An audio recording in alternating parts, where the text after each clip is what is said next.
అందరికీ నమస్తే. నేను ఈరోజు కద్దు కా ఖీర్ తయారు చేస్తున్నాను. మహా టేస్టీగా ఉంటుంది. మీరు కూడా ఇదే కొలతలతో చేసుకోండి. డ్రై ఫ్రూట్స్ వేయించుకోనికే 4 చెంచాల నెయ్యి వేసుకుందాం. ఇప్పుడు డ్రై ఫ్రూట్స్ వేసుకుందాం. ఫ్రై అయినాయి, దీన్ని తీసేసుకుందాం. ఇప్పుడు ఇదే ప్యాన్లో తురుముకున్న సొరకాయని ఫ్రై చేసుకుందాం.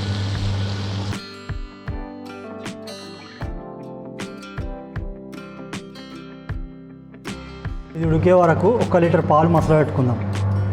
ఇది 1 లీటర్ పాలు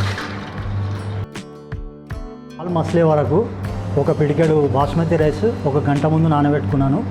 ఇప్పుడు దీన్ని మిక్సీ చేసుకుందాం. ఇప్పుడు మిక్సీలో వేసుకుందాం.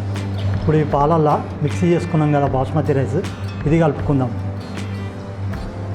ఈ బాస్మతి రైస్ వేసుకున్నాం కదా, దీన్ని ఇప్పుడు కలుపుకుందాం. ఇది బాగా ఉడకాలి. సొరకాయ కూడా దగ్గరకు అయింది, ఇలా కలుపుకుందాం. ఇప్పుడు ఇది బాగా కలుపుకుందాం. ఇప్పుడు ఉడకబెట్టుకున్న సాబుదానా ఇలా కలుపుకుందాం.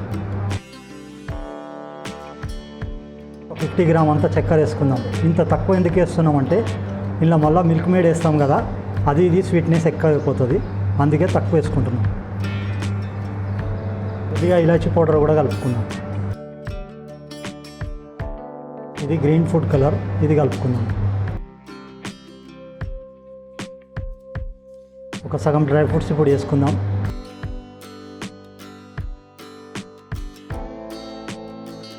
ఇప్పుడు కొద్దిగా మిల్క్ మేడ్ వేసుకుందాం.